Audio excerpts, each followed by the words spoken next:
Salam sejahtera, kita bertemu dalam siri yang ke-11. Perkara yang ingin saya dedahkan pada hari ini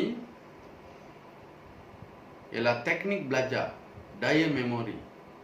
Kerana perkara utama yang menimbulkan kebimbangan dalam kalangan guru, ibu bapa dan pelajar ialah kebolehan para pelajar untuk mengingati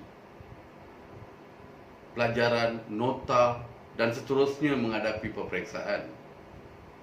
Jadi saya telah terpanggil untuk mendedahkan sedikit teknik bagaimana untuk membuat nota dan bagaimana untuk mengukuhkan daya memori. Bagi tujuan ini, para pelajar perlu memilih mana-mana buku ulang kaji, buku kupasan, apa-apa buku, sama ada sejarah, geografi, fizik, kimia, biologi, apa-apa buku. Dan setelah memilih buku itu, pilih satu bab dan baca bab itu untuk setengah jam. Jadi ibu bapa pun boleh menggunakan petua ini.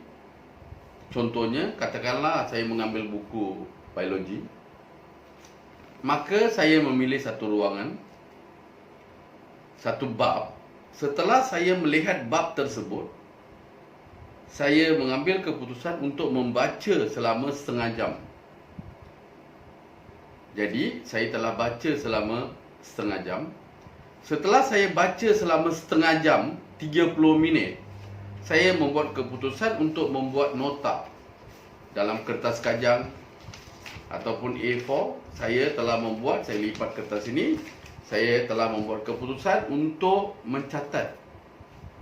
Apabila kita nak membuat catatan ini, katakan contohnya fotosintesis, maka saya pilih mana-mana warna. Sama ada pen berwarna hitam ataupun pen berwarna biru, mana-manalah. Ikut terapi, ikut kegemaran.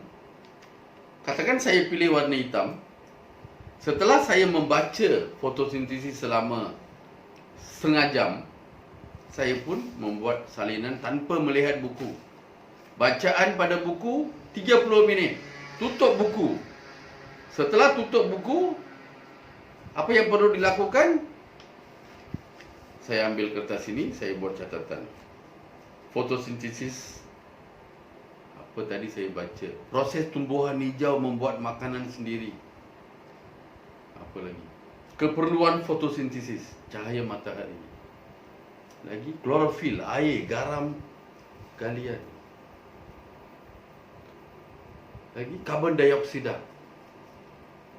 Apakah kebaikan fotosintesis? Tadi apa yang saya baca? Kebaikan fotosintesis membekalkan makanan kepada manusia, membekalkan tenaga kepada manusia, membolehkan tumbuhan menyimpan makanan untuk jangka panjang. Ada satu lagi. Ya, saya baru ingat. Membekalkan oksigen kepada manusia. Melalui oksigen kita dapat bernafas. Berlakulah proses pembakaran. Berlakulah proses perebutan. Okey, jadi saya tuliskan apa yang telah saya tulis jarak-jarak warna hitam. Setelah jarak-jarak warna hitam, nota sudah dibuat. 30 minit untuk pembacaan, 15 minit untuk membuat catatan dengan jarak yang agak jauh. Sekarang ialah saya membuka buku tersebut, membuat semakan untuk 15 minit. Membuat semakan yang mana saya tak buat, yang mana saya terlepas. Apabila begitu, saya gunakan bolpen merah untuk yang saya tercicir tadi. Jadi apa yang tadi tercicir saya lihat. Oh, dalam buku ada sebut perbezaan antara respirasi dan fotosintesis. Kenapa saya tak tulis? Yang mana warna merah ialah yang mana kita terlepas. Lakukan cara daya memori ini selama 8 hari berturut-turut. Saya ulangi, baca 1 jam, peruntukan 1 jam. Peruntukan 1 jam, dalam 1 jam itu bacaan akan mengambil masa setengah jam.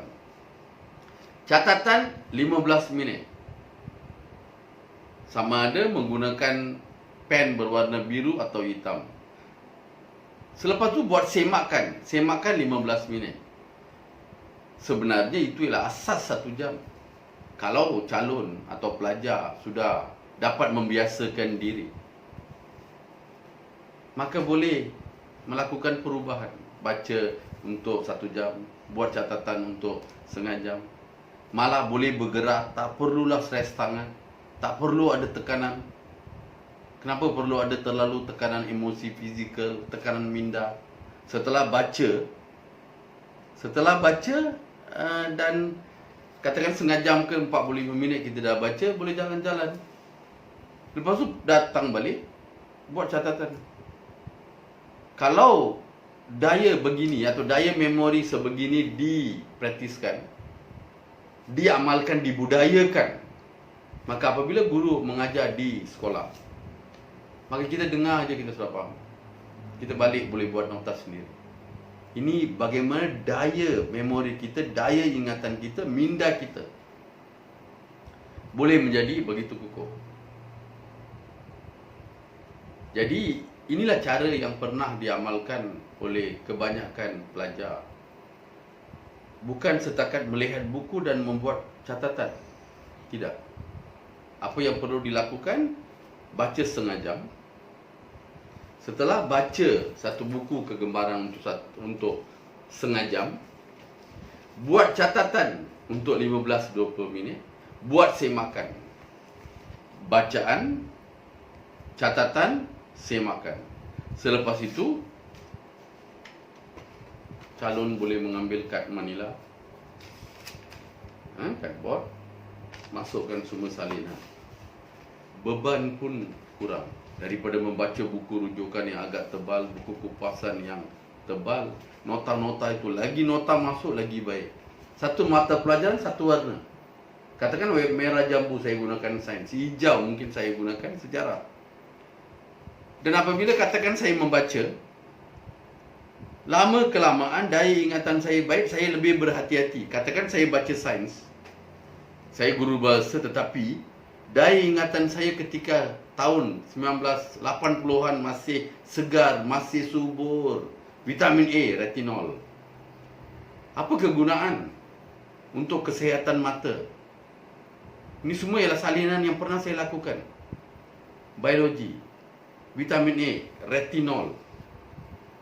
Kegunaan kesihatan mata, sumbernya ialah lobak merah, hati, minyak ikan kod. Apa kebaikan untuk menyihatkan mata? Apa kekurangannya kalau tak makan? Rabun mata. Vitamin C. Perhatikan apa yang pernah saya lakukan, itulah yang saya kongsikan. Perkongsian ilmu. Perkongsian ilmu kepada para pelajar supaya menjadi lebih arif, lebih pandai, lebih mahir, lebih bijak, lebih cerdik. Jadi vitamin C, apa tu vitamin C? Unsur asid ascorbic. Apa sumbernya? Buah-buahan, betik, limau, sayur-sayuran.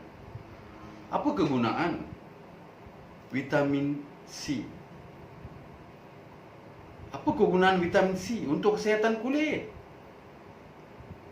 Kalau kekurangan vitamin C, apa berlaku sediawan usus, scurvy?